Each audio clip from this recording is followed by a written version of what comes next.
Hi folks, I'm Sean McCormack and welcome to the channel.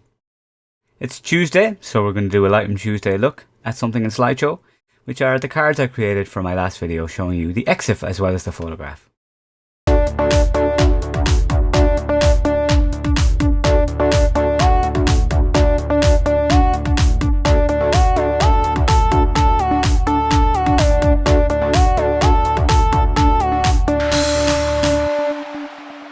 Hey folks, if you're following me on Twitter, I would have warned you that I did indeed dye my mohawk blue. I did have a mohawk earlier on in the year, but I let it grow because I had to get a new driver's license photograph taken. So I'm back to the way I was, and when I popped into the salon that I shoot hair for, they were like, yeah, would you colour it? Yeah. What are you doing on Thursday? Nothing. What are you doing now? Well, I was supposed to get an article finished, but I'm pretty free. Do you want to do it now? Yeah, why not? So here we are, two-toned hair, blue and petrol, storm petrol. So anyway, that's neither here nor there. And the other thing that's happened is that a channel I follow, Travel Fields, have changed their name back to the name of the person who runs it. And I'm seriously considering doing that with this channel because we do so much more than Lightroom on it. So that may happen. We hit 4K this week. Thank you, subscribers. And if you're not subscribed and you're watching the channel and I like this stuff, please do subscribe. Thank you very, very much. But anyway, on to Lightroom. So here we have something that I showed as part of the setup from my video on the snow day shoot. And so I have down here, I have information at the bottom. So that really just allows the user to see exactly what I've done in the photograph without having to ask me what it's at. Now, when I'm doing camera club talks and things like that, the first question you always get is, what were your settings? What camera did you use? What lens were you using? So the idea with this is that it takes away some of that because it puts it right in the screen in front of them so that they can't ask the question. The settings, generally speaking, on most photographs do not matter whatsoever. The exact settings. Now the ballpark settings obviously matter. You need to know this was at f1.4 so you can tell how shallow is the depth of field. And 1/4000th of a second, when there's obviously the look of flash in it, means that it's probably high speed sync. So these are just things that you can deduce from it. But in this case here, I'm not here to talk about that. I'm here to show you how I did this.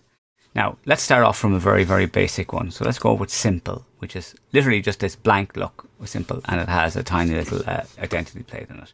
So we'll turn that off for now, and we'll include the identity plate in a minute as an alternative version, and I'll just show that to you.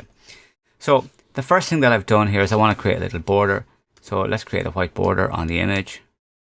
And I've done that with stroke border. You can turn that on and off as well if you want. And again, with the width, you can make it as wide as you want. But, you know, I don't particularly want it too wide. So 1 pixel is fine. It's just to give it a kind of a hair to separate it from the background. So the next thing to do is to put in custom text. And you do this by clicking on the ABC button down here. Okay. Now, you can click edit here with custom text, and this will bring you in the opportunity to put in loads of tokens. So these are like the text template editors are similar to what you would be able to use for renaming, for example. So in here we can start off by putting in EXIF data. So instead of just exposure, you can put in any kinds of stuff that are related to the actual shot itself. So well, let's just stick in exposure for a second. And then we can have, so just insert, right? And that's telling us what that's going to look like there. And so you can just put in a dot or something like that, or a dot here. And you can actually type in the text box as well there. So the next we're going to put in is the ISO. So grab ISO. Oh, I hit that twice by accident there. Put a space and that dot and a space again. And then let's say you want to put in the lens that was used. So again, you're reading this from the EXIF. So you could have lens. Okay. And you could have, well, I don't need to put focal length because that's obviously a prime, but you could put focal length. So we'll just stick it in as an example. Focal length. And let's just put in camera then as well. And there's your camera here on this one. Model. There we go. Alright, so that's showing it there. But if you want it as well, because this is just model, let me put in the brand as well with an extra space. And make. Okay, that went into the wrong place. Make a model, and we've got an extra space there. Right, so this is showing us kind of roughly what it looked like here. So if I click done, right? That is now put in there. So we can see it's massively big, right? So we want it to be centered. So we need to grab the anchor put it in the middle. And then we need to just bring the size down and then hover this over here so that it lines up, right? Okay. And you can come down here to the actual, where are we now for text options? Here we go. So we can choose different fonts here, for example. So there's any amount of fonts that I can here choose from. Let's say we go for something like that. Kind of a cool looking one. Now I grab the image here as well. And I'm just going to get rid of the bottom guide so I can actually bring the image up a little bit there. So the guides themselves let you control where the actual image is in the layout. Right, so we got this kind of cool font and stuff like that underneath. Now let's say we wanted to have our identity plate in there as well. We could click that here. Drag it across to the center.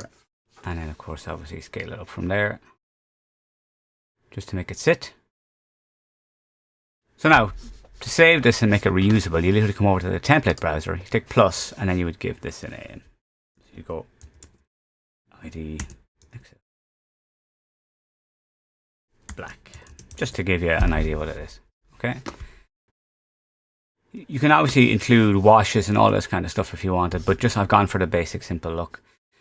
Just to talk about washes for a second. So your color wash color here like is separate to your background color, so you could have a wash across like that if you wanted. That's just showing it to you there as an idea. And of course now if we just click there, it'll go back to the black. One other thing that I want to show you is just how I've exported it. So I've gone in for a larger version of the file here. So if we go to Slideshow, we have this option here to export JPEG slideshow. And I'm just going to call this KG. There's one that I did a minute ago of it. And you need to choose the sizes you want here. And that's not included. Screen size here is 2560 as a retina screen. So I'm just putting it into 1080 for HD basically. So click export. I'm just going to replace what's in that particular folder altogether. And so this should export very quickly because it's just one image. Okay, so that's exported. I can go to this one. Okay, and this is the one that's after creating here basically. So that is the image there. Now it looks a little bit soft on this because of the fact that it's displaying it on a retina screen. So it's basically making the 1920, half pixely on a 5K screen, essentially. So that is a look at how to make that. Now, the actual simple EXIF one without the thing, well, actually I can include this one as well.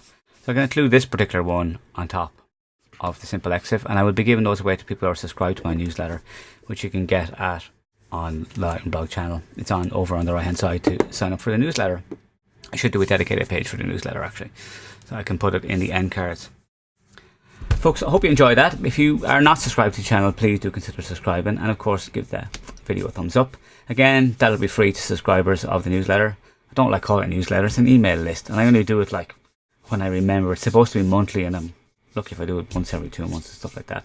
Generally it's just a link to stuff that's happening, and if there's offers that I like, I will put them in it as well. Just keep you abreast of what's going on. Hit the notification bell if you want to get notified, and of course share this on social media if you like it. Please do put it in your groups and link out to it and all that kind of stuff. Share it on your Twitters and all that kind of stuff. I will see you in the next video, folks, and I do appreciate that you've taken time to watch this. Thanks again.